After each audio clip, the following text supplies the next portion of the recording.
રાજકોટમાં પકડાયા બુટલેગરો। રાજકોટ અમદાવાદ હાઈવે પર ક્રિષ્ના વોટર પાર્ક સામે એલસીબીએ ચોક્કસ બાતમીને આધારે અંગ્રેજી દારૂના જથ્થા સાથે 2 ઇસમોની ધરપકડ કરેલ છે।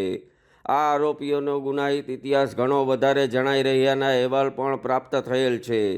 કુલ 11,79,800ના મુદ્દામાલ સાથે 2 બુટલેગરોને આબાદ ઝડપથી રાજકોટ શહેર crime branch. Reporter Viren Ganatra. રાજકોટની હોસ્પિટલને ફટકારાયો દંડ। રાજકોટની નિહિત બેબી કેર હોસ્પિટલે આયુષ્યમાન યોજના હેઠળ છેતરપિંડી આચરેલ હતી।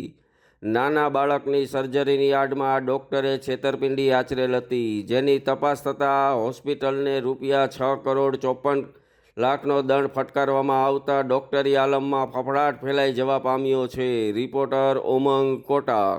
રાજકોટમાં વધુ એક સ્લેબ થયો ધરાશાયી। પ્રાપ્ત વિગત મુજબ થોડા સમય પહેલા સર્વેશ્વર ચોકમાં વોકળાનો સ્લેબ તૂટી ગયેલ હતો, તે પણ હજુ રિપેર થયેલ નથી। ત્યાં રાજકોટના હરિહર ચોકમાં વોકળાનો સ્લેબ તૂટી પડ્યો છે।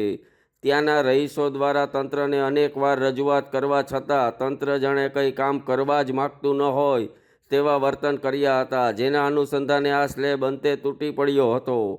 હવે આનો રેલો તંત્ર સુધી પહોંચી ગયો છે કે નહીં, એ તો આવનારો સમય જ બતાવશે। રિપોર્ટર ઉમંગ કોટાક।